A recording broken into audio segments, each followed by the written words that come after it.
Hi guys! I hope you're doing great. My name is Amber if you're new here. Today we're going to be doing our May wrap up and our June TBR. I was about to go backwards there for a second. I don't know what I was doing. Yeah, I'm so excited. I have a beverage for the video. Dragon fruit Red Bull to be exact. I don't even know if I've tried this one before. Kitty is back there making a ruckus. And I'm gonna need her to stop. Do you hear this tomfoolery? Oh yeah, look at my new chair, you guys. I'm loving it. I got it for my birthday. She is amazing. Obviously I've seen Sarah have it. I think Sarah has one, bless you. I don't know, I've seen lots of people have it, and I was like, it looks like it would lose its form. Or just get worn really easily, but I've been seeing it over and over, and so far, bless you again, it's held up for everyone. So I finally got one for my birthday, thanks Mom, and it's very sturdy actually. You can put some weight on there in T ways. So I only got through 3 books this month, but you know what, we're gonna take the win because I feel fantastic as far as it comes to reading. Basically this month I studied for my NCLEX. I didn't test until the end of the month, so the beginning of the month was kind of good, but then I had to start studying, so that controlled every aspect of my life, and I'm glad to say that I passed. Yay! So I'm officially a nurse. That's so exciting. Hence why I only got through 3 books this month, but I'll just get right into it. So the first book I read was Happy Place by Emily Henry. This was so refreshing and so good. I'd only read People We Meet on Vacation before, and this was just wow. I was so obsessed with her writing. I felt like she had me in a freaking therapy session or something. I was called out, okay? And I have no words for how beautiful this woman is. Anyway, basically, Harry and Wen have been together for years. They met in college. They have this super tight-knit friend group, and they go on a yearly trip. And they, unfortunately, 6 months ago or something, broke off their engagement, but they decided to tell no one. We can all guess why. Anyway, I still don't know why they didn't tell. They didn't tell their friends. They didn't really tell their family. So they wanted to get out of the next friend trip. So they didn't tell anybody that they split up. So then something comes along and they both end up having to go on the friend trip. And still no one knows that they haven't been together for months. So their lovely idea is to pretend that nothing has happened and that they're still happily engaged. Oh, the drama. I will say, definitely the romance was the center of the story, but let me just tell you, this is so much more than a romance. There was so much found family. There was so much being talked about your childhood and how that can play into you growing up. It was just really a growing up story, and I feel it hits really hard for a lot of people because it's so relatable. And I said this in my vlog reading this, I felt the characters were seriously so relatable. They felt real. I felt it was my friend that I could call up right now and be oh yeah, it's not pretty necessarily the problems that they have, and there is a bit of miscommunication, but it felt more realistic than just the normal miscommunication where it's just that was dumb, you literally just didn't say anything. But this just felt more complex, I suppose, and I loved that. And it just really felt eye-opening. I don't even know, it was a religious experience reading this book. But I highly recommend it. It was still very I was on the edge of my seat the entire time, and I was the drama, when are they gonna kiss again, or like when are they gonna admit their feelings, like when are they gonna admit that they want each other. And also I'm like, who's gonna find out, who's gonna like call them out on their ruse that they're doing right now. So I really enjoyed that. It was so good. Definitely read. The hype is real. I love Emily Henry. So after I read Happy Place, I had to pick up another Emily Henry book. I was just really feeling it. I was like, oh my gosh, now I gotta like read everything else by her. And so I picked up Beach Read, and it's basically about January, who's an author, and she writes really great romance novels. She's always been very successful, but she's having like major writer's block because of something that happened in her life. And she's given her dad's beach house, and she goes to live there in his hometown. And it turns out next door lives Augustus Everett, and he was her college rival who's also an author and writes like totally opposite genre of books that are like kind of eerie and like I guess just fiction. So there's like definitely some tension there. You can tell that like she's like, oh my god, like I hate him, but like she doesn't, you know.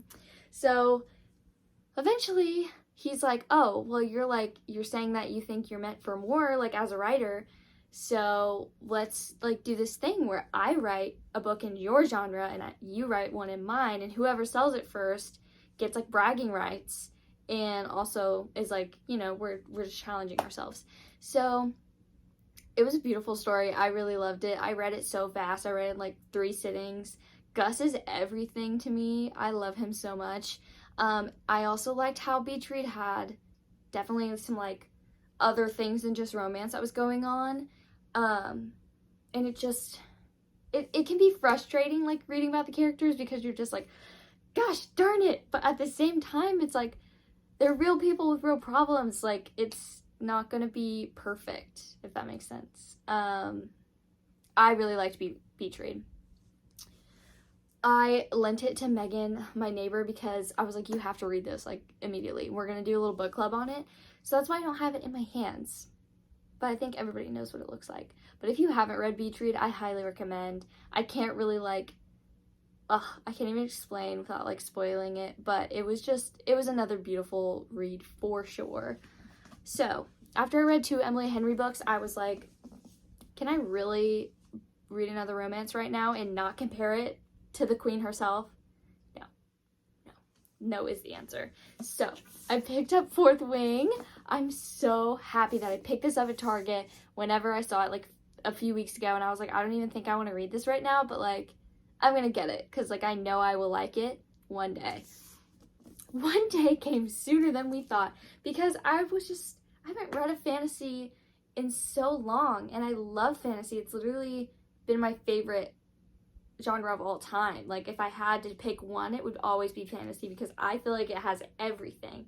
I love that there's action. I love that there's still like drama. There's still character development. There's always usually some romance in there. And this one was so good. Fourth Wing is literally Divergent plus dragons plus magic plus more spice. Oh, say less. Say less. I love this book so much. I literally just finished it today. And I have no words. I can't wait for the second one. I cannot wait at all. Rebecca, you did it. You did it, girl. The spine is just like the most beautiful thing I'm ever gonna own. But yeah, so basically I feel like this book is so hyped. I mean, for one, just because it's simply awesome. Like, that's the word I would use. It's awesome. I think that this book has been so hyped on TikTok mostly just because it has it all. Like, it literally has the strong female character. It has the love interest or two. It has awesome, like, supporting characters and, like, found family and, you know, family issues. And then it had the action, and it has the dragons and the magic, and it's just like, oh, you just crave it so much, and the dragons did it for me. Like, I love it. You can't top it. So basically, Fourth Wing is about Violet. She has trained her whole life to be a scribe.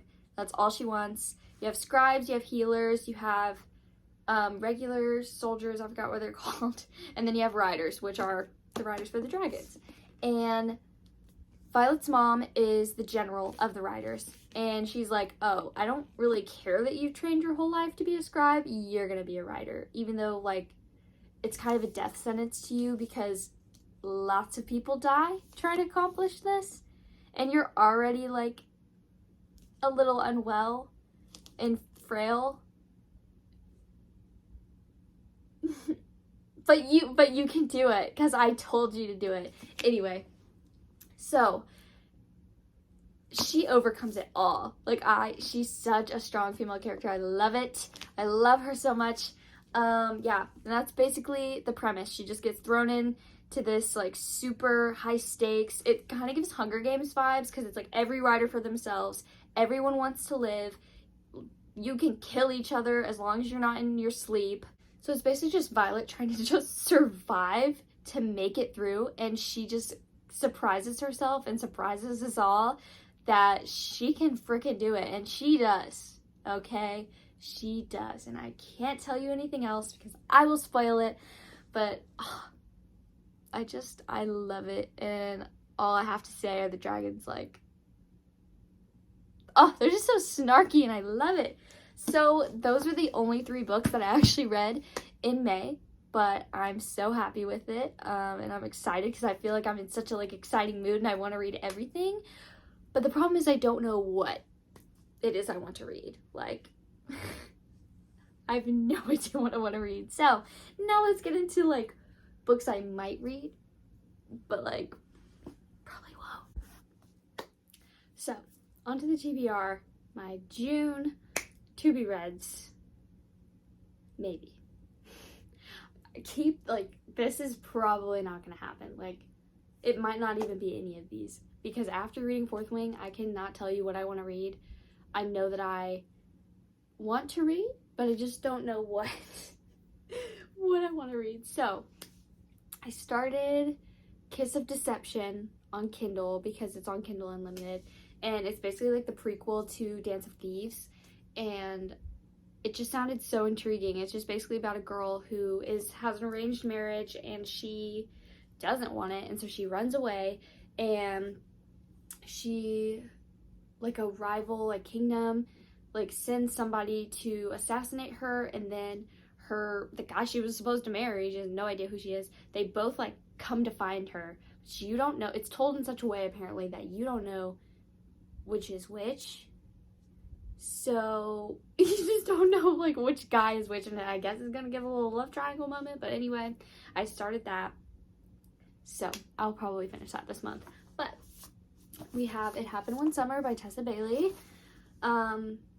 I've been craving another one of her books, and I feel like this could be the time. It might be July, but I'm excited. I think it'll be good. I've heard good things. I'm trying to get through all these romance books that I have now, especially because it's, like, a perfect time for it. And then I have Every Summer After. I also want to read this. I've heard mixed feelings, but I know a lot of people really like her writing. But yeah, I'm just intrigued. I don't know. I might honestly have to pick this up because I don't know if I can get into another fantasy right after Fourth Wing. We'll see. Then we have Book Lovers, because I picked this up since I loved Beach Read so much, and I loved Happy Place so much. I had to get the other one that I haven't read yet, and give it a go. And honestly, I read the summary and it actually sounded pretty good. I think, like, when it came out, I remember seeing some people didn't like it, and that just, like, kept me from trying it for myself. But honestly, now I feel like it could be good, so we shall see. I have high hopes because I just love her writing now, but gonna try to get through some other stuff before I get into that. Clearly there's a trend with the Miss Emily Henry. Then I threw City of Bones in here because I really want to start it, and it's definitely, like, high fantasy, so I don't know. I am kind of in the mood for, like, getting into a world that I'm, like, stuck in, you know, and, like, I can be stuck in for a while and kind of just, like, bask in the world, you know, like, I'm just feeling like craving that escapism, but I just don't know if it should be this one. Side note, I've been thinking about rereading Caraval, so that could happen sometime soon, but I don't know when. Anyway, so this is a maybe. I don't know. It's a commitment, but maybe. And I know, Carly, you're watching, and I know you want me to read Zodiac Academy, and I need to. Okay, I admit it. I need to, but I just don't know. Anyway, then I put 6 of Crows on here as well because I had started it so long ago. I even have my little bookmark in here, and I just know I'm gonna love it, but I just don't know why I haven't read it. I guess every time I picked it up, it was like during like college, and who knows. So also might pick this up. It gives heist, and I think it could be really like cool, and I don't know. Those are my maybes. They're probably not gonna happen. I'm just telling you that now. I'm sure it won't line up anywhere to this, but those are what I want to read maybe next month. And well, this month, it's already the 1st. Happy June. And then this is what I have read, including Beach Read, which I don't have with me. So yeah. Thank you guys for watching. If you made it this far, comment down below a purple heart. I hope you guys have a great rest of your day and happy reading.